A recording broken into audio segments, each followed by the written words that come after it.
नमस्कार दोस्तों, मैं डॉक्टर उमेश कुमार। आज हम विश्व इतिहास जो एनसीईआरटी की सीरीज चालू की है उसका जो चैप्टर है, पहले मैंने कालक्रम बताया था। अब उसमें आपके 3 महाद्वीप जिनके बारे में बात करेंगे। आपने यदि इसके अंदर कुछ ही नहीं, जैसे ये आपका भारत, इसके बाद इसके पास में आपके पाकिस्तान, फिर अफ़गानिस्तान, उसके बाद ईरान, उसके बाद इराक, फिर उसके बाद टर्की। टर्की के बाद आप देखेंगे यहाँ पे आपके सीरिया, यहाँ जॉर्डन और फिर यहाँ पे सऊदी अरब अमीरात, फिर यमन, ओमान, सऊदी अरब अमीरात, कतर, बहरीन, कुवैत।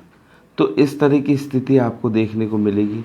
तो यहाँ आपके इसके बाद इधर आपके यूरोपीय कॉन्टिनेंट, यहाँ पे पुर्तगाल, स्पेन, फ्रांस, उसके बाद अंडोरा, जर्मनी, लग्जमबर्ग, बेल्जियम, यहाँ पे जर्मनी। यहाँ आप नीचे देखेंगे जर्मनी के नीचे स्विट्ज़रलैंड के नीचे इस तरह से आपके इटली है। ठीक, इटली के बाद आप यहाँ पे देखेंगे तो इटली के बैक साइड के अंदर, ज़्यादा दूरी पे नहीं, इटली के पास में ही आपके यहाँ से आप देखेंगे 7 कंट्री जो बाल्टिक सी है, Estonia, Latvia, Lithuania, Belarus, Ukraine, Moldova, उसके बाद रोमानिया, बुल्गारिया, फिर यहाँ पे आपके आ जाएगा यूनान और यहाँ पे आपके भूमध्य सागर है, भूमध्य सागर। और यहाँ आपके अफ्रीका कॉन्टिनेंट, जिसके अंदर आप ऊपर वाले देखेंगे मोरक्को, अल्जीरिया, ट्यूनीशिया, लीबिया और यहाँ पे मिस्र। और यहाँ पे आपके है लाल सागर और इस जगह आपकी यहाँ पे हो गई अदन की खाड़ी और यहाँ पे फारस की खाड़ी। तो इस तरह से आपके तीनों महाद्वीप को कंट्रोल करके बताया गया है कि जो रोम था इटली का, इस रोम का विस्तार आपके यहाँ पे अटलांटिक सी है, जिसके बाद में आपके उत्तरी अमेरिका, दक्षिण अमेरिका आ जाता है, अटलांटिक सागर। इसके बाद यहाँ से भूमध्य सागर, इधर आप देखेंगे काला सागर और यहाँ पाकिस्तान, अफ़गानिस्तान, ईरान के ऊपर आप देखेंगे बिल्ली के से आकार का, यह है कैस्पियन सागर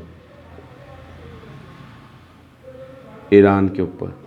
और इराक, यहाँ आपको एक चीज़ देखने को मिलेगी कि जो रोम सभ्यता थी वो इस महाद्वीप से अटलांटिक महासागर से होते हुए भूमध्य सागर, यहाँ पे आपके अल्जीरिया, मोरक्को, ट्यूनीशिया, लीबिया, मिस्र, इन पे पूरा अधिकार लेते हुए उसके बाद आपके यहाँ तक कवर कर दी थी। तो इस वजह से तीन महाद्वीप यानी आपके यूरोप कॉन्टिनेंट, अफ्रीका महाद्वीप और आपके एशिया महाद्वीप, इन तीनों के अंदर ही सभ्यता विद्यमान थी। तब आप देखेंगे फिर उसके बाद में जब इसका शासन सुचारू रूप से नहीं चल पाएगा, तब इसके 2 विभाजन हो जाएंगे, जिसमें एक हो जाएगा पश्चिमी रोम और एक हो जाएगा पूर्वी रोम। ठीक है, अब यहाँ पे आपके जो पहले चैप्टर शुरुआत की है वो इराक के संदर्भ में की है। इराक के अंदर 2 नदियाँ हैं, मैं यहाँ अलग से बना रहा हूँ। इराक के अंदर इसने 2 नदियाँ बताई है, एक तो है एक है फरात और एक है दजला। इन 2 नदियों के स्तर पर इसने पूरी सभ्यता को समझाने का प्रयास किया है।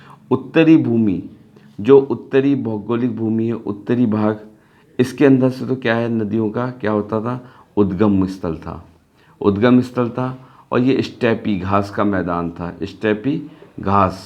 का मैदान, जिसकी वजह से यहाँ पे जब जानवरों को पालने के लिए घास उपलब्ध हो जाती थी, इस कारण यहाँ पे पशुपालन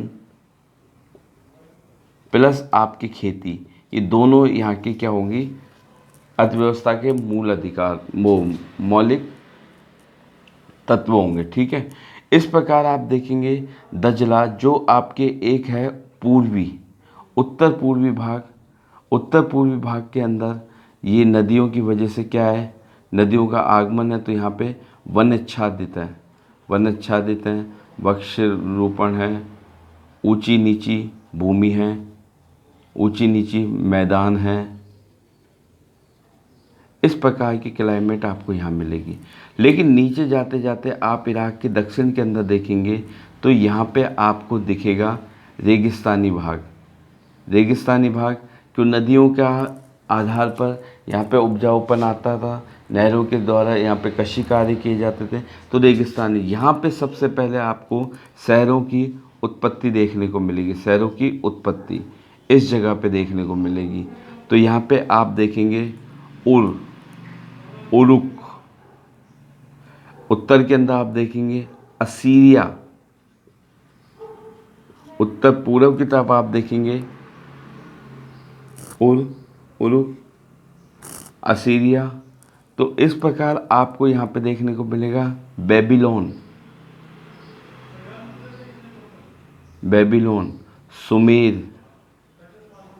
तो इस प्रकार से दक्षिण की तरफ, इधर उत्तर की तरफ, और यहाँ पे उत्तर में असीरिया के साथ साथ आपको एक राज्य और इसमें डिनोट किया है, मारी इसने डिनोट करके बताया। तो इसने उरुक लिया है, असीरिया लिया है, बेबीलोन लिया है। तो इस प्रकार से इसने पूरा वर्णन करने का प्रयास किया। आपको मैपिंग के हिसाब से ये चीज़ें पता हो कि हाँ भाई क्या चीज़ बोल रहा है, तो इसने अलग अलग तरीके से मैप बनाया है। भूमध्य सागर डिनोट किया है, उसके बाद काला सागर डिनोट किया है, उसके बीच में फिर आपके इराक के जगह बताई है। इराक जो आप देखेंगे कि मेसोपोटामिया, इसे बोलते हैं मेसोपोटामिया की सभ्यता। और जो असीरिया वो लोहे युग के अंदर 700 ईस्वी के अंदर आपके अस्तित्व में आएगा उत्तरी क्षेत्र में। अब लोहा युग आपको मालूम है कि इस प्रकार सब के जगह अलग अलग तरीके से ही आया है, ठीक है। अब मेसोपोटामिया में दो नदियों, मेसोपोटामिया यूनानी शब्द जिसका मतलब होता है मैसोस का मतलब होता है मध्य, और पोटामस का मतलब हो गया नदियों का संगम, यानी नदियाँ कौन कौन सी है, दो नदियाँ हैं जहाँ से आपके क्वेश्चन बनते हैं इनके नामांकन पे। फरात का नाम है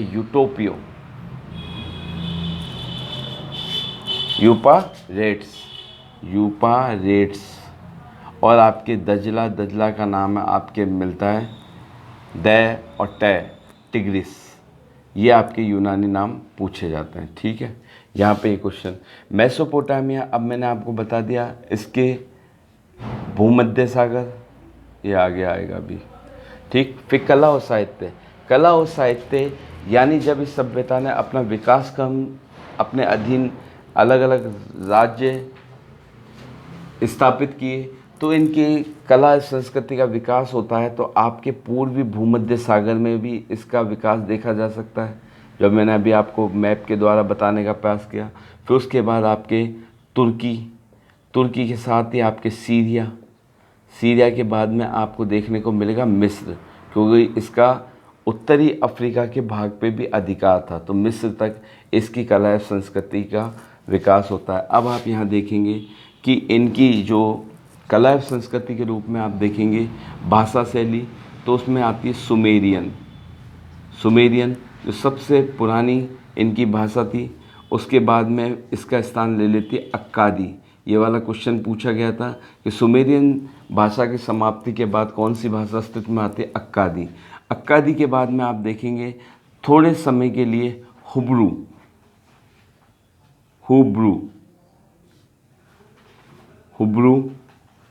हिब्रू आती है, जो असीरिया, यानी ये भाषा आपकी थी ईरान की, कुछ समय के लिए रहती है। उसके बाद आप देखेंगे इस प्रकार से विकास क्रम आपको देखने को मिला भाषा साहित्य में। और प्रारंभिक जो भाषा का शैली थी वो मौखिक थी। मौखिक का मतलब लिखित, इसके अंदर बिना लिपि के कोई लिखित नहीं की जा सकती, तो मौखिक के रूप में थी। और इसमें शब्द का इस्तेमाल होता था व्यंजन, व्यंजन या अपने व्यंजन या स्वर का इसमें इस्तेमाल नहीं। अब इसमें एग्जाम्पल के लिए लिखा है ए एम नहीं, बजाय किसके पुट,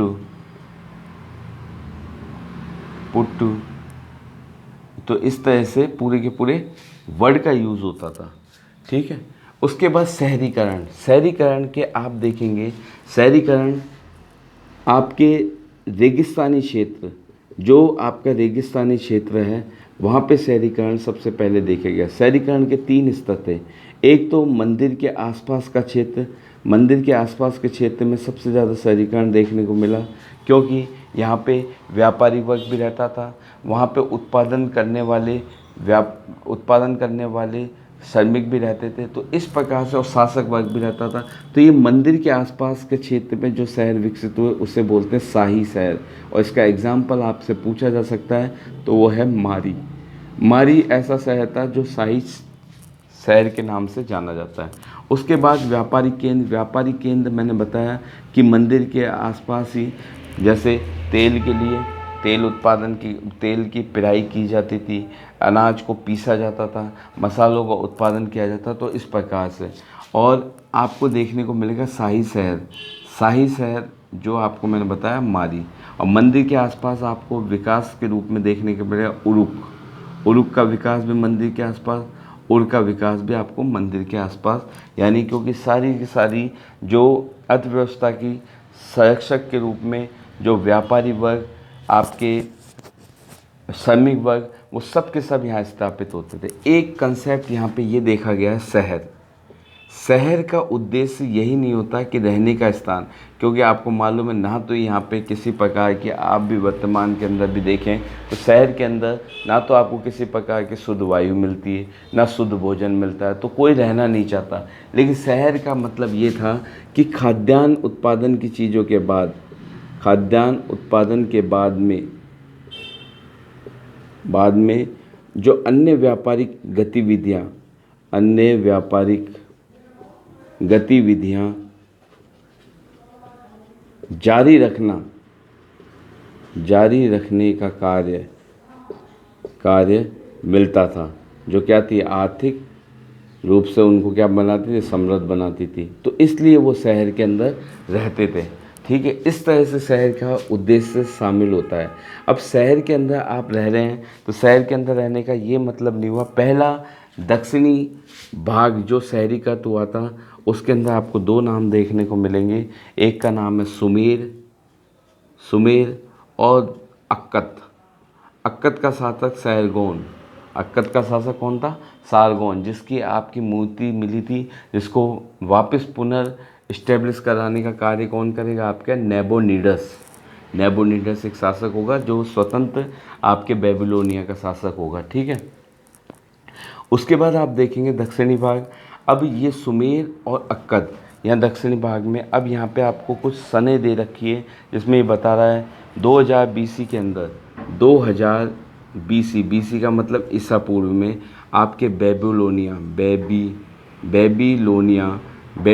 क्या था, एक प्रसिद्ध शहर के रूप में आपके उपयोग आता है 2000 बीसी में।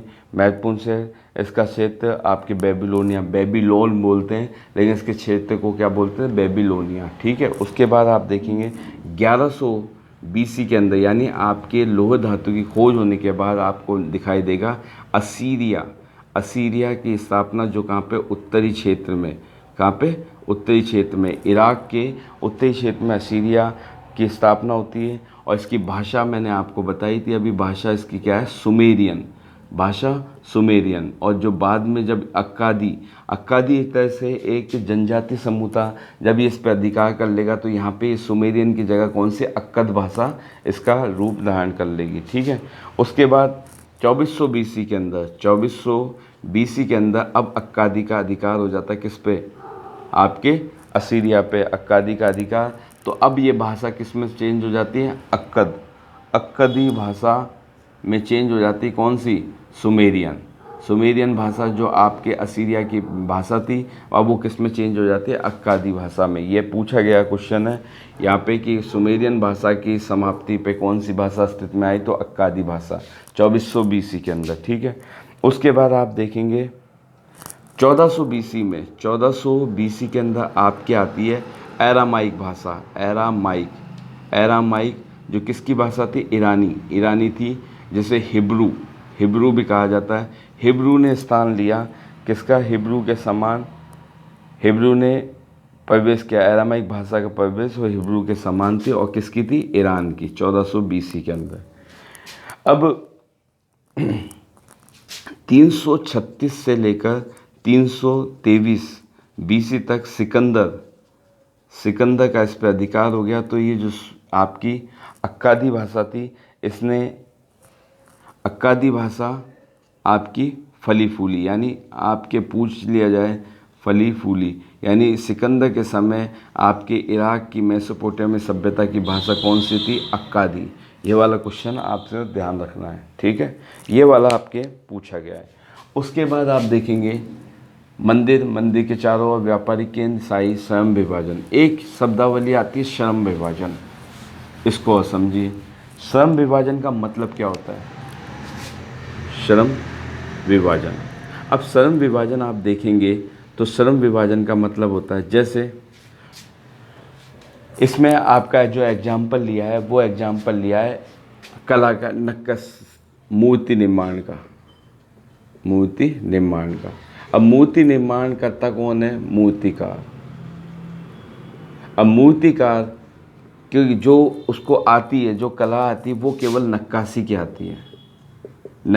आती है, और उसको किसी प्रकार की कोई चीज़ नहीं मालूम। उसको मालूम नहीं है धातु, जो उसकी मूर्ति को तोड़ने के लिए जो चीज़ औजार इस्तेमाल करेंगे वो धातु कहाँ से आएगी, ना उसको ये मालूम है ये पत्थर, बहुमूल्य पत्थर कहाँ से प्राप्त होंगे, ना उसको ये मालूम है कि उसका व्यापार वाणिज्य किस प्रकार से किया जाएगा। तो इन सब गतिविधियों को करने के लिए अलग अलग समुदाय का हमें रूप देखने को मिलता है। धातु के लिए अपने जैसे आधुनिक परिदृश्य में बोलो लोहार की ज़रूरत पड़ गई। उसके बाद पत्थर के लिए आपको श्रमिक की ज़रूरत पड़ गई। व्यापार वाणिज्य के लिए आपको व्यापारी की ज़रूरत पड़ गई।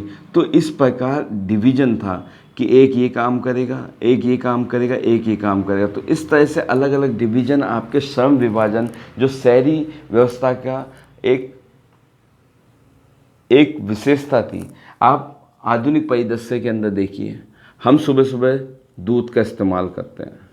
अब दूध हमें कौन घर पे दे के जाता है, आपके दूधिया। अब दूधिया क्या करता है, अपने घर पे क्या पलता है, गाय भैंसें। अब गाय भैंसों का कोई काम करने वाला होगा, उनके लिए चारा भी उत्पादन होता होगा, खेती भी होती होगी, खेत से आपके चारा लेके आते होंगे, फिर उससे गाय भैंस दूध देती है, फिर दूध या उस दूध को तोल के आपके। तो इस प्रकार का जो ये श्रम विभाजन है, इसके बारे में ये शहरीकृत व्यवस्था का आपका एग्जाम्पल यानी विशेषता है। आप इसका देख सकते हैं। दुकान पे हम सामान लेने जाते हैं, सामान जैसे तेल लेने गए, तेल आपको एक दुकानदार बेचेगा, दुकानदार उसको कहीं से परचेज करेगा, जो मील होगी, मील के अंदर आप देखेंगे वहाँ पे सरसों आएगी, सरसों से तेल पेराई कराई जाएगी। अब सरसों कहाँ से आएगी, खेतों से आएगी, खेतों में कौन होंगे, किसान होंगे, किसानों के नीचे भी श्रमिक काम करते। तो इस तरह की व्यवस्था आपके श्रम विभाजन की देखने को मिलती है, कहाँ पे, शहरों के अंदर। इसके बाद आपकी बात की खोज। अब ये बहुत ज्वलंत मुद्दा है, आपको मैंने बताया था इजराइल और फिलिस्तीन, ये दोनों समस्याएं जो आपको आज देखने को मिली, इसके इतिहास के गर्भ के अंदर ही इसका आंसर भी देखने को मिल सकता है। 1870 के बाद 1870 के दशक में यहाँ पे क्या कार्य होता है कि आपके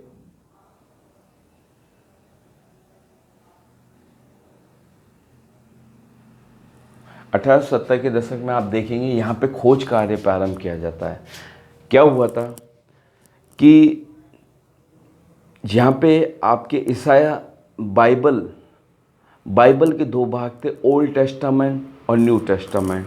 ओल्ड टेस्टामेंट के अंदर एक बात कही गई थी कि ये जो आपके मेसोपोटामिया वो हमारी पूर्वजों की भूमि है। अब इस पूर्वजों की भूमि का बस एक हल्का सा कंसेप्ट मिला बुक ऑफ जेनेसिस में। तो बुक ऑफ जेनेसिस में इसका हल्का सा कंसेप्ट मिला।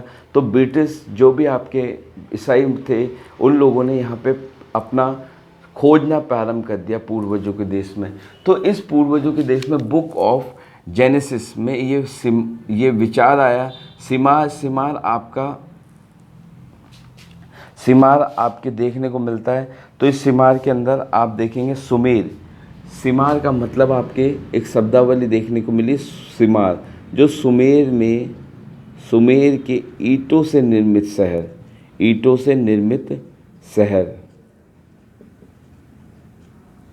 शहर जो दक्षिण के अंदर था आपके। ठीक है, अब ये ईंटों से निर्मित शहर, इसका कंसेप्ट जब ये आ गया सामने, तो अब इन्होंने बोला कि हमें तो भाई खोजना है पूर्वजों की भूमि को। तो ओल्ड टेस्टामेंट की इस संचय पे इन्होंने यहाँ पे खूब खोज कार्य प्रारंभ किया।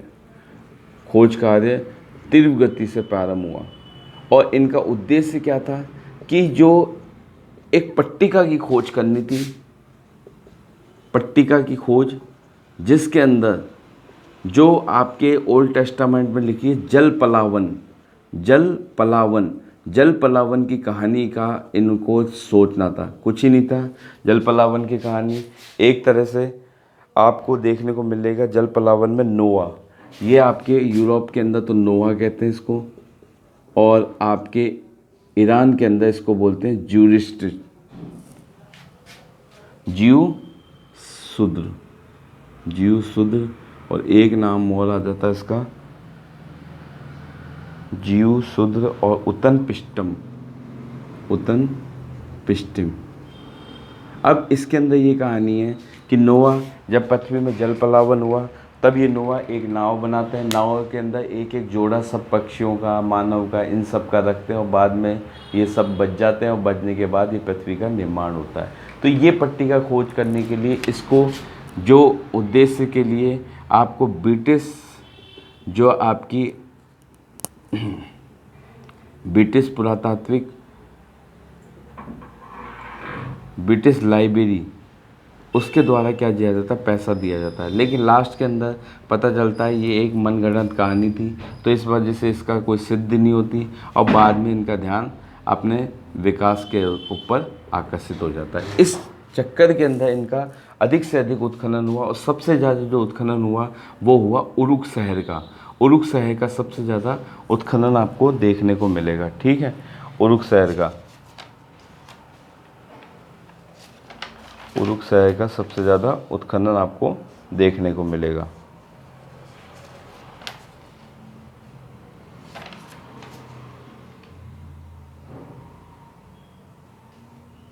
उसके बाद आप देखेंगे ओल्ड टेस्टामेंट में सिमार आपके शब्दावली ध्यान रखना। सुमेर जो ईंटों से निर्मित शहर था उसके बारे में। ठीक है, अब भौगोलिक मैंने आपको बता दिया। उत्तरी भाग स्टेपी घास का मैदान। पूर्वोत्तर भाग जो दजला नदी का क्या था, परिवहन के अंदर काम आती थी, और दजला नदी का परिवहन क्षेत्र। उसके बाद दक्षिण के अंदर आपको देखने को मिलेगा रेगिस्तान, जहाँ पे आपको क्या देखने को मिलेंगे, शहर देखने को मिलेंगे। और शहर किस दशा के अंदर, शहर आपको 3 दशा में, मंदिर के चारों तरफ विकसित शहर, उसके बाद व्यापारिक केंद्र के रूप में शहर, उसके बाद शाही शहर। अब ये मंदिर के पास में जो शहर था उसमें एक शब्द आता है जिग्गुरात का मतलब होता है सीढ़ी नुमा भवन, सीढ़ी नुमा महल, जिसमें क्या होते थे आपके ये अनुष्ठान कार्य होते थे और अनुष्ठान कार्यों के साथ साथ आप देखेंगे यहाँ पे अनुष्ठान कार्य के साथ साथ आपको यहाँ पे विशाल राजमार्ग देखने को मिलते हैं, जहाँ पे जनता आ सके, देखने को मिलते हैं। ठीक है, जिग्गुरात में। अब इसके बाद आप देखेंगे वर्काशीस 3000 BC के अंदर एक चेहरा यानी एक मुंह की शेप है, जो मोती की शेप, किसकी, ऊपरी भाग मुंह की, जिसके अंदर आप देखेंगे आँखें, वह बोहें, आँखें वह बोहें, आँखों के अंदर लाजवर्धन और सीपी, सीपी का इस्तेमाल, और बोहों के अंदर आपको देखने को मिलेगा किसका, डामर का। तो ये उस टाइम का विश्व का उत्कृष्ट उत्कृष्ट मूर्ति नमूना कहलाता है ये। वाक शीस, यानी वाक का मतलब शीस का मतलब ऊपर की तरफ, ठीक है। लेखन कला, अब लेखन कला में दो शब्द आएंगे। लेखन कला का प्रारंभिक मैंने बताया, इनको व्यंजन और इसका ज्ञान नहीं था। अब ये क्या करते थे, जो लिपिक वर्ग था वो चिकनी मिट्टी लेता, चिकनी मिट्टी को गूंथता, गूंथने के बाद एक ऐसी स्लेट बनाता जो हाथ में पकड़ी जा सके। उसके बाद उसको किसी नुकीली लकड़ी से लेकर, तिनके से या नुकीली सिरिंज से लेकर उसको गोद गोद के लिखा जाता था, जिस पे आपके गणितीय रूप से भी लिखा जाता था और आपके लेखन के रूप में भी लिखा जाता था। लेकिन प्रारंभिक रूप से ये आम व्यक्तियों के हिसाब किताब के लिए नहीं स्थापित होते थे। इनका कार्य केवल आपके व्यापार वाणिज्य के लिए, उसके बाद आपके राजा की आज्ञाओं के लिए, राजा यदि किसी कानून में परिवर्तन कर रहा है तो उन परिवर्तनों के लिए इनका आपके उदय हुआ था। अब इसमें ये यूनानी शब्द आप पकड़ के रखना, यहाँ पे ऑब्जेक्टिव में यूनानी शब्द, यहाँ लैटिन शब्द है, ये लैटिन क्यूनिकॉफ, क्यूनिकॉफ, क्यूनी का मतलब कीलाकार और कफ का मतलब लेखन। तो कीलाकार तरीके से जो लेखन किया जाता था, इस प्रकार से जो हाथ में पकड़ी जा सके। इस पे आपको चिन्ह भी देखने को मिलेंगे, जब आप इस बुक के अंदर देखें चिन्ह है, ये वाला भी है, आयत का भी है, उस प्रकार फिर आपको लेखन कला भी देखने को मिलेगी। और इसके अंदर एक एग्जाम्पल कोड करता है ये लेखक, एन मेकर, एन मेकर शासक होता है। तो एन मेकर शासक होता है उरुक का, वो अपने एक दूत को बेचता है जिसका नाम होता है हरट्टा, दूत को बेचता है। शासक होता है जिसका, जो अपने एक दूत को भेजता है। दूत को किसके लिए, राजा से, कि मंदिर के निर्माण के लिए आपको क्या चाहिए, पत्थर चाहिए। तो पत्थरों के लिए आपके दूत को भेजा जाता है। दूत जाता है, दूत का नाम होता है हरट्टा, अरट्टा, अरेट्टा, अरेट्टा। ये जाता है सूसा के लोग, सूसा प्रांत में जाता है। सूसा के लोग इसे चूहा समझ के नमस्कार करते हैं। इस तरह से पूरी कहानी बताई गई। तो अरट्टा को भेजता है, क्योंकि मंदिर के लिए आपको क्या चाहिए थे, बहुमूल्य पत्थर चाहिए थे, बहुमूल्य पत्थर और रत्न के लिए, बहुमूल्य पत्थर और रत्नों के लिए। तो अब ये यहाँ पे उपलब्ध नहीं था, क्योंकि आपको मालूम है इसकी जो जोग्राफिकल भौगोलिक कंडीशन है, उस हिसाब से ये खेती के लिए, आपके पशुपालन के लिए, यानी खाद्य जो सामग्री है उसके लिए, और उसके साथ साथ आपके सूती कपड़ा, उसके बाद ऊनी कपड़ा, इनके लिए आपके उपलब्ध था। जो यहाँ पे आपके खनिज संसाधन क्या थे, कम थे, खनिज संसाधन कम थे। अब खनिज संसाधन जब कम होंगे तो ये अपने पड़ोसी ईरान से, उसके बाद यहाँ पे पड़ोसी आप देखेंगे तुर्की से, उसके बाद सीरिया से, इनसे क्या मंगाया जाता था, और या फिर आपके खाड़ी देशों से, खाड़ी देशों से ये क्या करता था, इनका निर्यात करता था। और बदले में क्या करता था, अपने खाद्यान्न सामग्री को क्या करता था, उनको ये आयात करता था, इन चीज़ों की, किनकी, जो खनिज संपदा है और खाद्यान्न सामग्री का क्या करता था, निर्यात करता था। इस प्रकार की इनकी व्यवस्था थी। अब ये थोड़े बहुत नाम हैं जो आपके ऑब्जेक्टिव टाइप में आ सकते हैं। असुर बेनीवाल, असुर बेनीवाल आपके बेबीलोनिया का शासक था। बेबीलोनिया शासक, जिसने बेबीलोनिया का शासक असुर बेनीवाल, जो आपके दक्षिणी क्षेत्र में है बेबीलोनिया, रुकिए, बेबीलोनिया, असुरबेनीवाल बेबीलोनिया का शासक जो आपके दक्षिण के अंदर स्थित है। इस शासक ने क्या, इसको, ये कला का केंद्र था, कौन सा, बेबीलोनिया, बेबीलोनिया कला का केंद्र था। अब आप देखेंगे आखिरी राजा था, ये उच्च संस्कृति का केंद्र था बेबीलोन का आखिरी राजा, क्योंकि इसके बाद इसका आखिरी राजा, असीरिया का अधिकार हो जाता है, जिसको बाद में आ जाता है आखिरी राजा था। और ये क्या था, संस्कृति का केंद्र था, दक्षिण उच्च संस्कृति का केंद्र था, उच्च संस्कृति का केंद्र था बेबीलोन।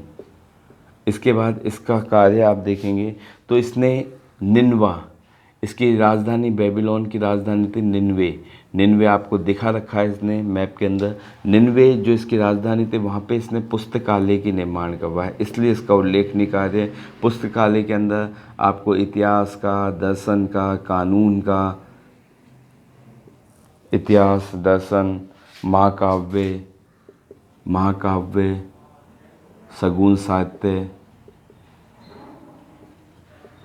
सगुन साहित्य, ज्योतिष, इनका क्या था, संकलन था। ठीक है, इसके पुस्तकालय में। उसके बाद विद्यालयों में इसने, विद्यालयों के अंदर भी आपके विद्यालय स्थापित कर रखे थे शिक्षा के लिए। वहाँ पे द्विभाषी के रूप में आपकी मैंने बताया, एक तो आपके आगे सुमेरियन और दूसरी आ गई अक्कद। द्विभाषी थे, सुमेरी और अक्कद दोनों के अंदर मिश्रण के अंदर द्विभाषी लेख मिलते हैं हमें। ठीक है, नेबोपोलासर ये दक्षिणी कछार का शासक, दक्षिणी कछार का सूरवीर जिसने क्या किया, बेबीलोनिया को आपके किससे, इसने असीरिया से मुक्त करवाया, असीरिया से स्वतंत्र करवाया था। यानी दक्षिणी कछार का सूरवीर शासक कौन था, आपके नेबोपोलासर।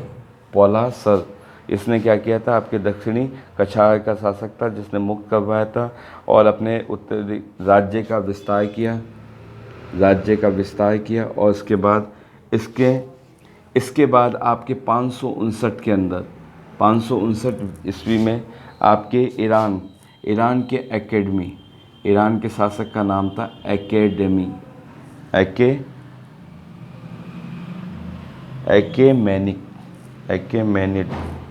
एकेमेनिड। ये आपसे पूछे जाते हैं शॉर्ट में। एकेमेनिड ने इसको क्या किया, अपने अधिकार में ले लिया। उसके बाद में लास्ट अधिकार आपको मालूम है किसका, सिकंदर का। 331 ईस्वी में सिकंदर का अधिकार, इस पे सिकंदर का अधिकार हो जाता है।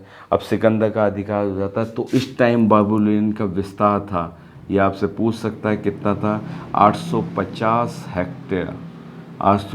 हेक्टेयर था।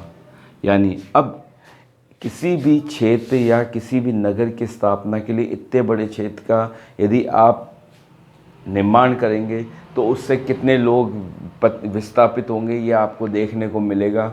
यदि आप आधुनिक काल में देखें तो नर्मदा घाटी, उसमें जब आपके बांध बनाया गया, नर्मदा में डैम निर्माण किया तो वहाँ से कितने विस्थापित हुए, अगल बगल के गांव उजड़े। उसके बाद श्रमिकों की किसानों की खेती गई, उसके बाद वो विस्थापित के रूप में स्थापित होते हैं। ठीक है, 850 यहाँ पे ही आपको जो मैंने आपको बताया था अभी, जिगुरात यहाँ पे स्थित है बेबीलोनिया के अंदर। जिगुरात जो आपके क्या था, सीढ़ीदार मीनार जहाँ पे आपके क्या होते थे, अनुष्ठान कार्य, मीनार जहाँ पे अनुष्ठान का केंद्र था, अनुष्ठान केंद्र। और यहाँ पे एक तरह से जो राजा रहता था, राजा को रहने के लिए क्या थे, उसके मन के बनाने के लिए तो जौहरी यानी स्वर्णकार भी यहाँ रहते थे। जो जौहरी थे वो भी यहाँ रहते थे। व्यापारी वर्ग का केंद्र भी यहाँ था। ठीक है, जिगुरात में। तो इस प्रकार आप देखें सिकंदर के बाद में आपके बेबीलोन का अंत होता है। लेकिन स्वतंत्र बेबीलोन का, जब ये स्वतंत्र का मतलब यहाँ 3 कंसेप्ट दे रखे हैं। एक तो बेबीलोन का आखिरी राजा, उसके बाद में आपके अधिकार किसका हो जाता है, असीरिया का। यहाँ कंफ्यूज मत होना, असीरिया इस पर अधिकार कर लेता है। फिर असीरिया से आज़ाद दिलाता है आपके कौन, नेबोपोलासर ये करवाता है आपके आज़ाद। उसके बाद में जो यानी ईरान के आक्रमण और इसके बीच में आपके एक स्वतंत्र रूप में शासक बनता है कौन, नेबोनिडस शासक बनता है। नेबोनिडस के योगदान है इसलिए इसका इतिहास में नाम है। ये स्वतंत्र बेबीलोन का क्या बनता है? शासक, स्वतंत्र बेबीलोन का शासक बनता है। ठीक है, अब इसने क्या किया, इसके जो कार्य हैं वो देखो। उर के नगर देवता ने इसको क्या किया, उर, जो आप अभी दक्षिण के अंदर शहर पढ़ोगे, उर के जो उर के नगर देवता ने इसको सपने में कहा कि आपको क्या करना चाहिए, आपको, अब तक हमारे यहाँ पे क्या है, पहले स्त्री क्या होती थी, पुरोहित होती थी, तो अब आपको स्त्री पुरोहित की नियुक्ति करनी चाहिए। तो स्त्री पुरोहित की नियुक्ति करता है, स्त्री पुरोहित की नियुक्ति करता है। इसके साथ ही इसको सपने में एक चीज़ और दिखाई देती है। हाँ, उसके बाद ये अक्कत की, इसका जो सेन वो शासक होता है ये, तो इसके अधीन मंत्री होते हैं। तो एक लेके आता है अक्कत के राजा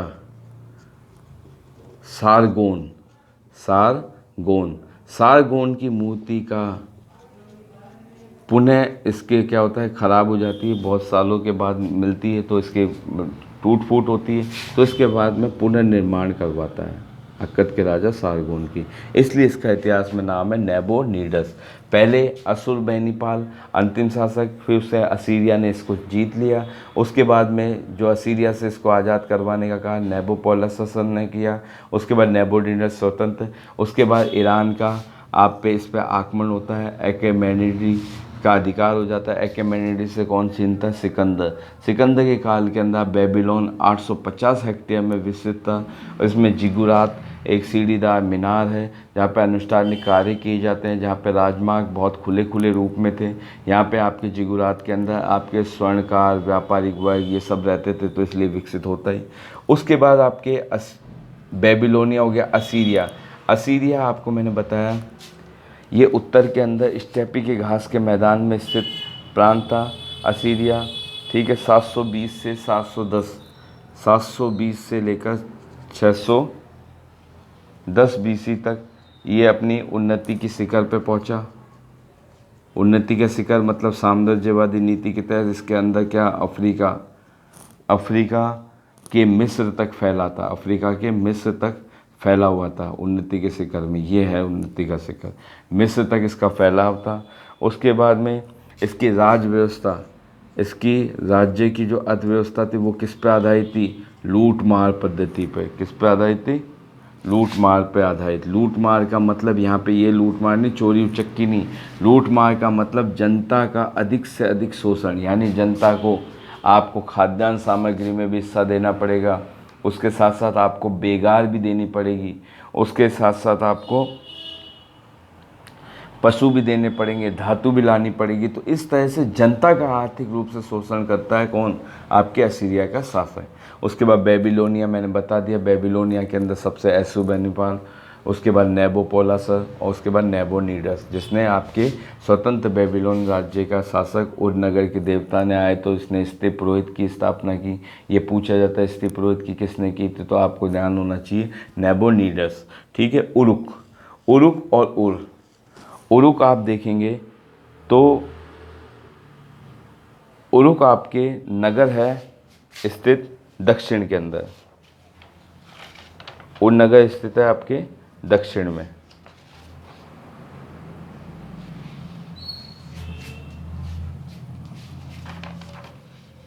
उरुक दक्षिण के अंदर। अब दक्षिण के अंदर आपको मालूम है शहरीकरण दक्षिण की विशेषता है, क्योंकि मैंने बताया श्रम विभाजन, उसके साथ साथ आपको बताया शहर का विकास। ठीक है, और वहाँ पे फिर क्या है, शहर के विकास के अंदर, अब शब्दावली आपको आगे बताता हूँ। मंदिरों के नगर में से एक था उरुक। क्या था? मंदिर। 3 प्रकार की बताया। उरुक कौन सा था? मंदिर नगर का मतलब क्या हो गया? इसके आसपास जितने भी संसाधनों का निर्माण, जैसे तेल की पिराई, व्यापारिक कार्य, उसके बाद आपके आटा पीसने की चक्की, सब के सब आपके उरुक क्षेत्र के अंदर उपस्थित होगी। इसका जो आपके देखेगा विस्तार, जैसे उसका 850 था, इसका 250 हेक्टेयर था। 250 हेक्टेयर के अंदर इसके अंदर दर्जनों छोटे छोटे गांव उजाड़े गए। मैंने बोला जब किसी शहर का विकास होता है तो इसके लिए विस्थापन विस्थापन एक बहुत बड़ी समस्या होती है। उससे आपके रहने वाले लोग विस्थापित हो जाते हैं, उनके मकान उजड़ जाते हैं, उसके साथ किसानों की खेती चली जाती है, उसके साथ श्रमिकों के क्या होते हैं, छोटे छोटे झोपड़े, सब के सब विस्थापन के क्षेत्र में ख़त्म हो जाते हैं। ये आपके बताया गया है। और उसके बाद ये बोलता है युद्ध बंदियों तथा स्थानीय लोगों का अनिवार्य रूप से, अब यहाँ पे था कि उरुक के अंदर क्या होती थी, लड़ाई होती थी। अब लड़ाई का कारण क्या था, देखो आपकी दजला और फरात नदियाँ, फरात और दजला, ये दो नदियाँ ऊपर से आती थी नीचे की तरफ, नीचे की तरफ आती थी तो कभी कभार ये दक्षिण के अंदर पहुंच जाती थी। लेकिन जो उत्तर के जो क्षेत्र के राज्य थे वो क्या करते थे, इन नदियों के अंदर से गाद नहीं निकालते थे और इनको यहाँ ही इकट्ठी होने देते थे, जिसकी वजह से नीचे जाने का नाम ही नहीं लेते थे। तो नीचे नहीं जाती तो यहाँ सूखा पड़ जाता। तो ये आपसी संघर्ष होता था। जब ये आपसी संघर्ष होता था तो इस संघर्ष की वजह से जो विजेता मुखिया होता था, जो लीडर होता था, वो क्या करता था, जब जीत जाता था तो वो यहाँ से लूट का सामान सब में बांटता था। उसके बाद में ये क्या करता था, उसका एंजॉय करता था। और जो लोग इसके पकड़े जाते थे उनको क्या बना लेता था, नौकर बना लेता था, दास बना लेता था, उनको श्रम के कार्य में लिया जाता था। इस प्रकार की नीति चला रखी थी। लेकिन थोड़े दिन बाद, और लेकिन ये जो मुखिया थे ये कुछ समय के लिए रहते थे, बाद में ये अपने अन्यत्र कहीं और जगह चले जाते। लेकिन बाद में इनके कल्याणकारी भावना विकसित हुई और ये एक समुदाय के रूप में एक जगह स्थिर होने लगे। ठीक है, तो इसी समुदाय के रूप में स्थिर होने लगे। तो यहाँ पे आप देखेंगे जो यहाँ पे चित्र मिले हैं आपके उरुक के अंदर, तो युद्धबंदी का मतलब जो विजेता होगा उसने जो किए, युद्धबंदी प्लस स्थानीय लोग जो वहाँ के निवासी है, जो इनका फ़ायदा उठाते थे, इन दोनों को क्या देना पड़ता था, कर देना पड़ता था। कर से क्या होता था, मंदिर का विकास होता था, मंदिर के विकास। बाद में इन लोगों ने जो लूट खसोट का सामान है वो मंदिरों को देने लगे, मंदिर क्या हुए, संपन्न होने लगे, बड़े बड़ी बिल्डिंगें स्थापना होने लगी। तो इस तरह से आपके परिदृश्य में आपको देखने को मिला है मंदिर के चारों ओर विकसित शहर। तभी तो आने पड़ा कि जब आपके पास अधिक उपज होगी तो मंदिर विशाल होंगे, तो इसलिए उसकी अब कहा जाता है कि एक मंदिर का निर्माण, इसमें एग्जाम्पल दिया है, एक मंदिर के निर्माण के लिए कितने लोग, कम से कम 1500 लोग, कम से कम 1500 तो श्रमिक, और वो कितने साल तक करें, 5 वर्ष तक। कितने घंटे काम, प्रति 10 घंटे कार्य करते थे एक मंदिर के निर्माण में। अब आप देखो कितनी बड़ी क्वांटिटी है, 1500 श्रमिक 5 वर्ष तक कर लगातार और 10 घंटे कार्य, ये आपके एक मंदिर के निर्माण में उरुक के अंदर किया जाता था। ठीक है, मेसोपोटामिया में आपको देखने को मिलेगी, 2 शब्द आप देख लेना, बेलनाकार मोहरें जो आपको सिंधु घाटी सभ्यता में मिलेगी। बेलनाकार मोहरें यहाँ से प्राप्त हुई है मेसोपोटामिया से।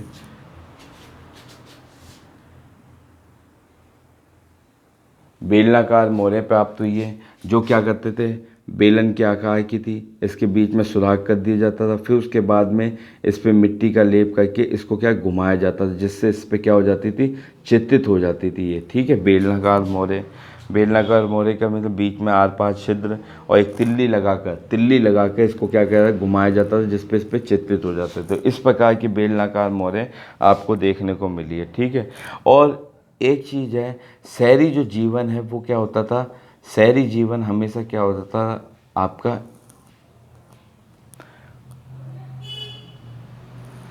शहरी जीवन में जो रहते थे वो क्या थे, दौलत युक्त लोग, यानी राजा महाराजा, इनका हमें पता चलता है, राजा रानी, इनकी कब्रों से हमें क्या मिलते, बहुमूल्य रत्न के आभूषण। तो इस प्रकार से पता चलता है कि ये लोग कितने इन्जॉय या आपको बोले मनोरंजन के संसाधनों से विकसित रहते थे। ठीक है, ये तो वर्तमान में भी देखने को मिलता है, 24 घंटे लाइट पानी सबकी आपके शहरों में समस्या नहीं आनी पड़ती, ग्रामीण क्षेत्रों के अंदर आपको देखने को मिलती है। ठीक है, अब यहाँ पे आप देखेंगे जीवन आप देखेंगे तो यहाँ पे एकल परिवार, सामाजिक परिदृश्य में तो एकल परिवार, यानी माता उसके बाद पिता, उसके बाद में आपके बच्चे, इस प्रकार का था। और इसमें पिता क्या होता था, मुखिया होता था। ठीक, ये आपको इसमें देखने को मिलेगा। ये आपके संदर्भ में बताया उरुक के। एक शब्द और आता है सेटल। सेटल क्या था? सेटल कुछ नहीं, आपके पत्थर के ऐसे शिलापट होते थे जिन पे अभिलेख उत्कीर्ण होते थे। पत्थर के शिलालेख, जैसे आप अभी देखेंगे अपने भारतीय इतिहास में अशोक के स्तंभ, तो पत्थर के शिलालेख जिस पे क्या होते थे, जिस पे अभिलेख उत्कीर्ण थे, उसे बोलते थे सेटल।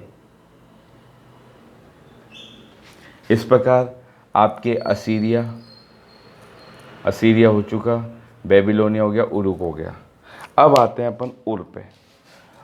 ये आपके पहले ही अध्याय के अंदर इसने बताने का प्रयास किया है, किस किस के अंदर, आपके इराक के अंदर, जिसमें इसने मैप बताया, मैंने आपको उसी अकॉर्डिंग चल रहा हूँ, ठीक है। अब उसके बाद आते हैं उर। उर के अंदर ये सबसे पहले खुदाई, यानी उर ऐसा क्षेत्र है, यहाँ पे आपके ऑब्जेक्टिव टाइप क्वेश्चन बन जाता है, पहला क्षेत्र जहाँ पे मेसोपोटामिया के, जहाँ पे क्या की गई, खुदाई की गई, यानी इससे पहले खुदाई कहीं नहीं हुई थी, पहला क्षेत्र था उर पे।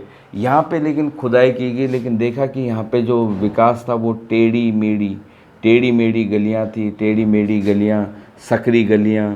तो यहाँ पे जो सामान ले जाने की बात थी, वो सामान किस तरह से, गाड़ियों पे तो जा नहीं सकता, तो गधे पे लाद के लेके जाया जाता था, गधे पे लाद के लेके जाते थे।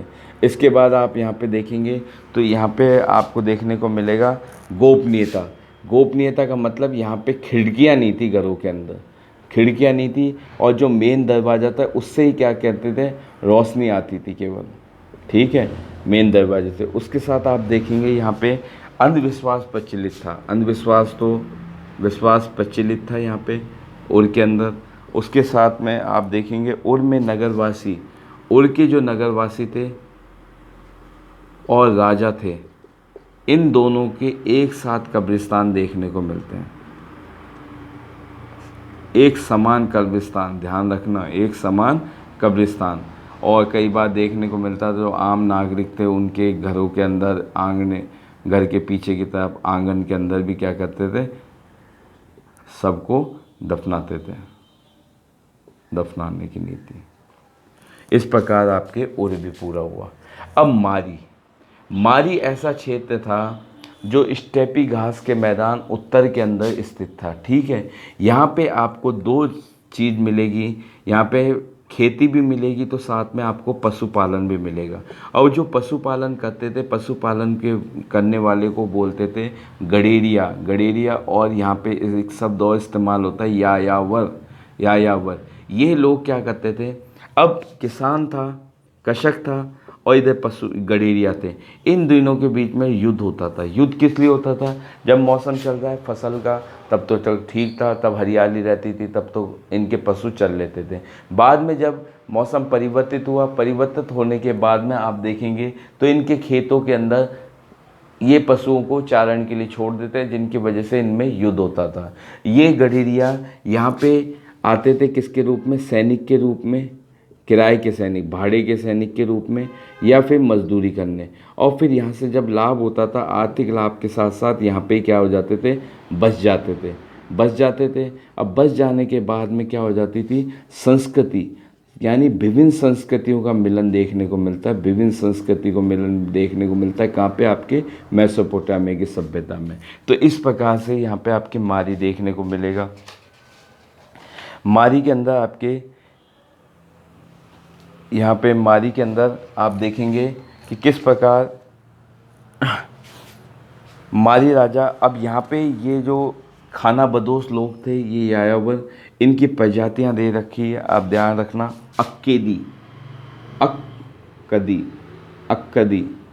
एमोराइट, अक्कदी, एमोराइट, असीरिया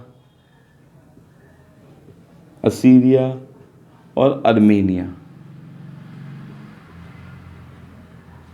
ये जो खाना बदोश लोग रहते थे, ये अक्कादी, एमोराइट, असीरिया, अर्मेनिया जाति से संबंधित है, ठीक है।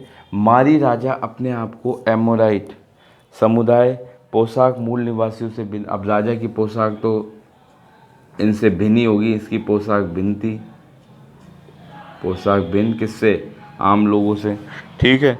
अब इसका एक बात बताते हैं क्या नाम है, ये तो आपको मिल गया विभिन्न संस्कृति। एक यहाँ पे एक नाम और आता है जिमरीलिम,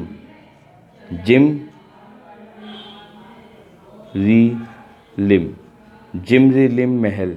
जिमरीलिम महल आपके राजा का महल था, मारी के विशाल राजमहल था, जिसमें जो प्रशासक भी रहते थे और आपके कौन रहते थे, जौहरी, प्रशासक और आभूषण का निर्माण केंद्र था। आभूषण निर्माण केंद्र और प्रशासक प्लस व्यापारी वर्ग। ये मैंने आपको पहले से बता रहा हूँ कि जो भी राज्य होंगे, जिमरीलिम महल में प्रशासक, व्यापारी और आपके आभूषण निर्माण केंद्र था। ठीक है, इसके अंदर आप देखेंगे ये जो जिमरीलिम महल था ये 2.4 हेक्टेयर क्षेत्र के अंदर फैला हुआ था। ठीक है, इसके अंदर बताए जाते हैं 260 कक्ष थे। कितने इस महल में, 260 कमरे थे। अब इसके अंदर 2 कमरों को हाईलाइट करके बताया जाता है, क्योंकि मेहमान जब आते हैं तो उनके साथ मेहमान वाले कमरे में क्या थी, नक्काशी थी। नक्काशी मतलब चित्रकारी की हुई थी। तो वो कमरा नंबर आपका था 132 जो मेहमान के लिए था। और जहाँ ये भोजन करता था मेहमानों के साथ, एक विशाल सफ़ेद मार्बल युक्त कमरा था, जहाँ पे वो विशाल भोजन सामग्रियाँ लगती थी। तो इस तरह से कमरा नंबर 106 जहाँ पे ये भोजन प्रसादी ग्रहण करता था, किसके साथ, मेहमानों के साथ। एक मेहमान का एग्जाम्पल भी दे रखा है। मारी व्यापारी केंद्र से होकर अब यहाँ पे जो मैंने आपको पहले ही बता दिया, यहाँ पे जो लकड़ी है, यहाँ जो लकड़ी है वो पोपलार की है। पोपलार का मतलब क्या होता है, एक लकड़ी का खोखला पेड़, लकड़ी का लंबा पेड़, लंबा पतला पेड़, जिसकी लकड़ियाँ जो यहाँ पे मिलता था उसकी लकड़ियाँ किसी काम की नहीं होती थी। तो इसलिए लकड़ी आपके धातु के अंदर आपके सोना, चांदी, तांबा सब आ गया। ठीक है, मदिरा, ये सब चीज़ें कहाँ से मंगाई जाती थी, आपके फरात नदी से होती हुई कहाँ से आती थी, आपके तुर्की से, सीरिया से, लेबनान से। तुर्की, सीरिया, लेबनान से ये चीज़ें आपके मंगाई जाती थी। एक आपके जब आप देखें भूमध्य सागर में साइप्रस एक देश है। साइप्रस के अंदर एक वो स्थित है द्वीप, अलासिया द्वीप से, ये अलासिया द्वीप उस टाइम किसके लिए प्रसिद्ध था, अलासिया द्वीप से ये तांबा और टिन का आयात करते थे। तांबा प्लस टिन का आयात करते थे, और ये इसके लिए मशहूर था। कौन सा, साइप्रस का अलासिया। ठीक है, ये इनके आयात यानी आयात करते थे, साइप्रस से ये करते थे आयात। इस प्रकार से इनका आयात निर्यात चलता रहता था। ठीक है, जौ विशेष प्रकार की नौका से आता था,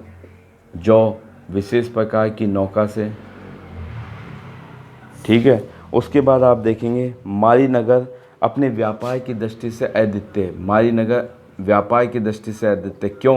क्योंकि यहाँ पे क्या करते थे, यहाँ पे आप देखेंगे जो जहाज़ थे वो यहाँ पे क्या करते थे, स्टे करते थे। तो जहाज स्टे करते थे तो इनसे क्या लिया जाता था, टैक्स लिया जाता। मारी में जलपोत आते थे, जलपोत यहाँ पे स्टे करते थे, तो इनसे क्या लिया जाता था, जितना माल है उसका 10% क्या लिया जाता था, टैक्स लिया जाता। तो इसलिए इसके अंदर क्या हुआ, आर्थिक रूप से क्या आ जाती है, संपन्नता आ जाती है। तो ये आपका पहला चैप्टर था जो मैंने आपको बताने का प्रयास किया है। नमस्कार।